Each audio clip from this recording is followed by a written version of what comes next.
दोस्तों आज हम पढ़ेंगे chapter 8 market around us. Market around us chapter का मीनिंग क्या है पहले वो समझते हैं।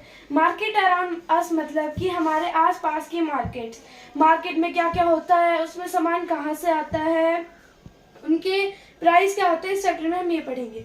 Introduction. In our daily lives, we use hundreds of things like vegetables, rice, wheat, soap, pulses, cooking oil, biscuit, pens, pencils, toothpaste, cloth, shoes, chappals, milk, ghee etcetera.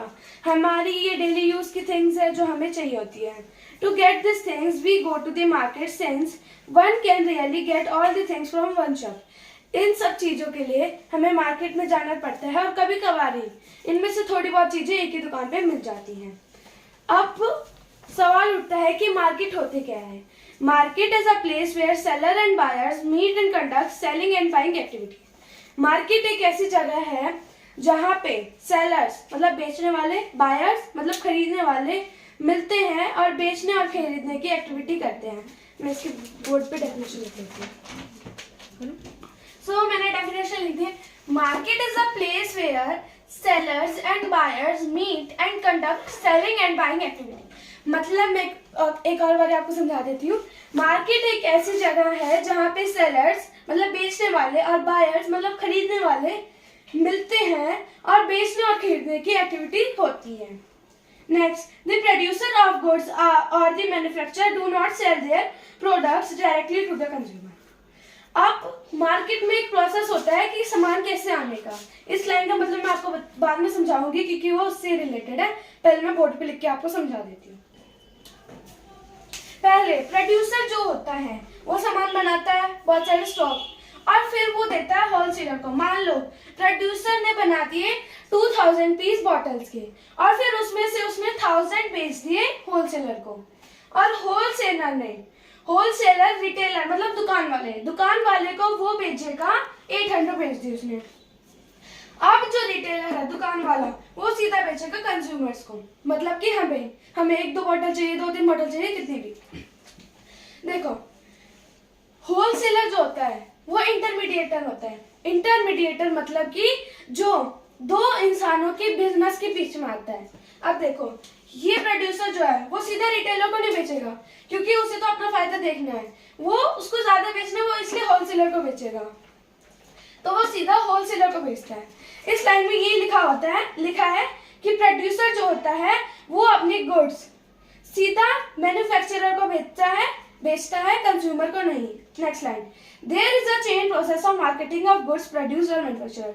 Wholesaler dealer, wholesaler, retail dealer and the consumer. मैंने आपको बताई दिया है कि wholesaler dealer को wholesaler कहते हैं, retailer dealer को रिटेलर कहते हैं और कंज्यूमर। ये चेन होती है जहां से मार्केट में सामान आता है और हमसे मिलता है। जैसे मेरे पास ये पेन है, ये मेरे पास इसी प्रोसेस से आया है।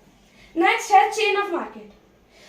Goods for our daily use are produced in factories, farmlands और इवन एट होम्स। जो सामान होता है वो फैक्ट्रीज में बनता है, फार्मलैंड्स में बनता है और घर पे भी बनता है बहुत ज्यादा क्वांटिटी में। Fruits, vegetable, rice, wheat, pulses, etc. are produced in the farmland fields. Car, bicycle, toothpaste, soap, oils, clothes are manufactured in industries.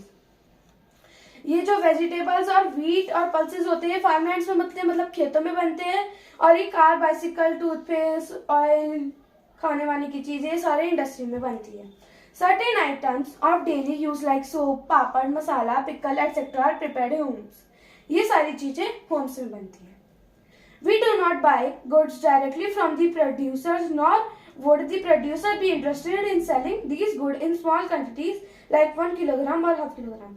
मैंने आपको बताया था कि जो प्रोड्यूसर होता है वो सीधा ना तो रिटेलर को बेचेगा ना कंज्यूमर को, वो बेचेगा होलसेलर को, क्योंकि उसे तो ज्यादा क्वांटिटी में बेचना है। वो 1 किलो, 2 किलो, हाफ किलो पापड़ नहीं बेच सकता क्योंकि उसे अपना फायदा भी देखना है। ये होती है chain of market. Wholesale market. Next आता है होलसेल मार्केट। प्रोड्यूसर ने तो बना दिया, अब वो बेचेगा होलसेल मार्केट। अब होलसेल मार्केट के बारे में बताती हूँ। The person who work in between the producer and the consumer are called trader. मैंने आपको बताया था कि ऐसा पर्सन जो प्रोड्यूसर और रिटेलर के बीच में होता है उससे कहते हैं होलसेलर और ट्रेडर। ठीक है। अब होलसेल मर्चेंट, इस पूरी चेन में ये मेन पार्ट है इसलिए मैंने इस पर सर्कल लगा दिया। नेक्स्ट है a wholesale merchant trader is a person who buys bulk goods from the producer at lesser price and then sell it to retailer in small quantity after keeping his profit. मतलब कि ये जो wholesaler है ये इससे बहुत ज्यादा सामान ले रहा है बल्क में, मतलब कि बहुत ज्यादा क्वांटिटी में, जैसे 5000 ऐसे, ठीक है। अपन कम प्राइस में ले लेता है इससे और अपना प्रॉफिट देख के वो बेच देता है रिटेलर, ठीक है, स्मॉल क्वांटिटी, क्योंकि उसे रिटेलर को तो स्मॉल क्वांटिटी चाहिए होती है ना। आगे, he generally sell his goods in a wholesale market where retailer assemble to buy goods in small cut। ये जो होता है ये होलसेल मार्केट में बेचता है जहां से रिटेलर जो है वो ले लेते हैं सामान जितना उन्हें चाहिए होता है, 50-60 जितने में उन्हें बॉटल्स के चाहिए होते हैं। उनको बॉटल का एग्जांपल है। Thus a wholesale merchant serve as a link between the manufacturer and the retailer। मतलब कि ये लिंक है प्रोड्यूसर और रिटेलर के बीच में, एक लिंक है wholesaler. In these market buying and selling take place between traders।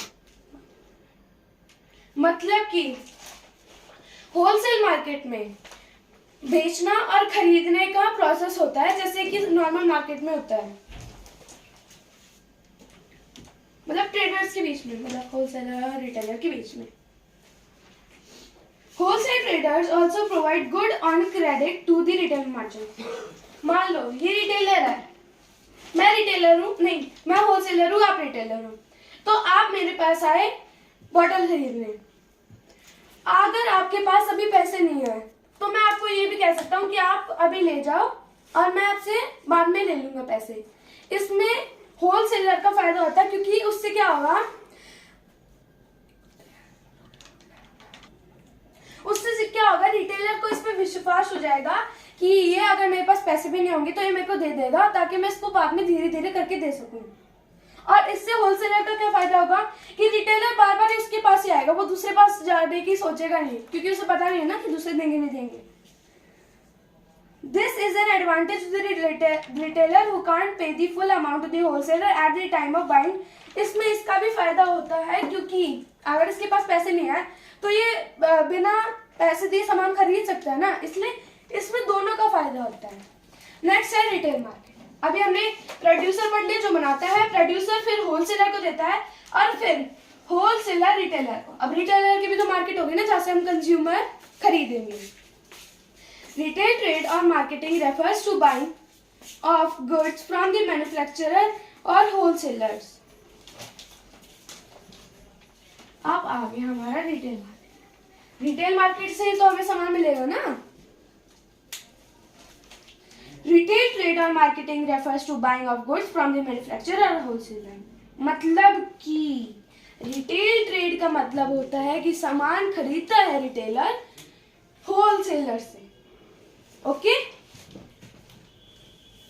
And sell them directly to the consumers, और उन्हें सीधा बेच देता है कंज्यूमर, मतलब हमें 1-2 पीसेस 2-3 पीसेस जितने भी हमें चाहिए। Person who are engage in this activity are called retailers. इस एक्टिविटी में जो पर्सन होता है वो होता है रिटेलर, क्योंकि उसने ही होलसेलर से सामान खरीदा और फिर हमें बेच दिया।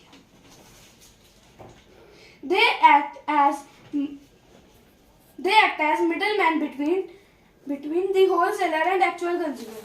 मतलब कि ये भी एक मिडल मैन हो गया क्योंकि होलसेलर जो है वो सीधा कंज्यूमर को नहीं बेचता, वो भी पहले रिटेलर को बेचता, मतलब ये भी इंटरमीडिएटर हो गया होलसेलर के जैसे, okay. They act, a retailer provides different variety of good, different brands of the same product in different size। मतलब कि रिटेलर जो होता है हमें डिफरेंट साइज में डिफरेंट ब्रांड्स की एक ही चीज को बेच देता है अलग अलग क्वालिटी में। He promotes the sale of goods stored in his shop by display of goods in an attractive manner in a window or a shelf to motivate the customer to buy the goods। मतलब कि वो इतने अच्छे से सामान रखता है और उसकी पैकेजिंग भी इतनी सुंदर से करता है ताकि हमें उसे लेने का मन कर जाए। Most of these are permanent shop which store a variety of goods। इनमें से बहुत सारी परमानेंट शॉप भी होती है जो बहुत सारी वैरायटी का गुड्स रखती है, जैसे ठेले वाले होंगे उनका कोई परमानेंट नहीं है, जैसे शॉप्स वाले होंगे उनका परमानेंट है। However, There are hawkers who roam from street to street like vegetable hawker, the fruit vendor, or mechanic or a person engaged in the repair of cooking gas and appliances. अब जैसा कि मैंने आपको बताया कि permanent shop hawkers की नहीं होती. हॉकर्स मतलब होता है a person who sells good in public place. मतलब ऐसा पर्सन जो पब्लिक प्लेस में अपना ठेला लेके सामान बेचता है. बस इस लाइन में कुछ नहीं. नेक्स्ट है शॉपिंग कॉम्प्लेक्स एंड मॉल्स. बताइए मॉल्स क्या होते हैं. इसमें है besides the nearby shops in recent years many shopping complexes and malls have come up in big towns and cities. मतलब कि शॉप की जगह मॉल भी बनने लग गए हैं पिछले कुछ सालों में. क्योंकि शॉप में क्या होता है कभी कभी सामान नहीं मिलता, पर मॉल्स में आधे से ज्यादा सामान मिल जाता है. जैसे कपड़े का भी मिल गया, खाने का भी मिल गया, स्टेशनरी भी मिल गई, स्लीपर भी मिल गया, सब मिल जाता है वहाँ पे. They generally have air-conditioned building with many floors, each floor having a number of shops selling different kind of goods.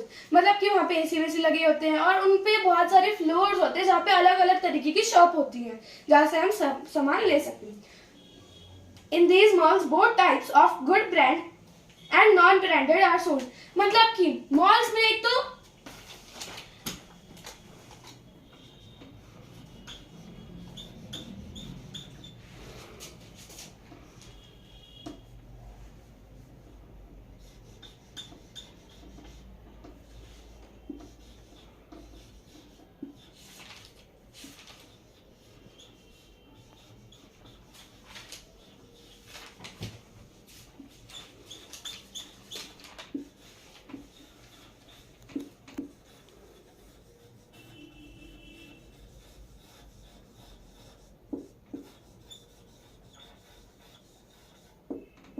Malls में हमें ब्रांडेड और नॉन ब्रांडेड चीजें दोनों मिल जाती हैं.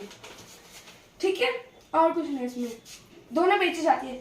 ब्रांडेड अच्छी तो होती हैं पर उनका कॉस्ट बहुत ज्यादा होता है then the non branded goods as they are considered to be superior quality. देखो ब्रांडेड चीजें होती हैं वो अच्छी होती है पर उनके जो रेट होता है वो बहुत ज्यादा बड़ा होता है. ठीक है, और उन्हें सुपीरियर क्वालिटी की भी बोली जाती है. मतलब कि उन्हें अच्छी क्वालिटी की भी मानी जाती है. Hence, fewer people buy them. मतलब कि कुछ कुछ पीपल्स महंगी चीजों को भी लेते हैं. अगला है वीकली मार्केट. वीकली मार्केट मतलब क्या है. A weekly market is a market which is held on a particular day of every week, every Wednesday or every Monday etc. मतलब कि एक वीकली मार्केट का मतलब है ये ऐसी मार्केट जो वीक में या फिर मंथ में एक ही बार लगती है, जैसे कि एवरी मंडे और एवरी वेडनेसडे. ये जो वीकली मार्केट होती है, weekly market is a market which held on a particular day like every Monday, Wednesday etcetera. मतलब कि वीकली मार्केट एक ऐसी मार्केट होती है जो या तो वीक में एक बार होती है या फिर मंथ में एक बार होती है. जैसे एवरी मंडे होगी, एवरी वेडनेसडे होगी, एवरी संडे होगी. वैसे such market do not have permanent shops. ऐसी मार्केट जो होती है उनमें परमानेंट शॉप नहीं होती है. They are generally held in an open ground. They are generally held in an open ground और बाय द रोड साइड. मतलब कि ये जनरली लगती है या तो ओपन ग्राउंड में या फिर रोड की साइड भी लगती है. ये traders set up their shops for the day and close them up in the evening. ऐसे मार्केटों में जो ट्रेडर होते हैं वो अपनी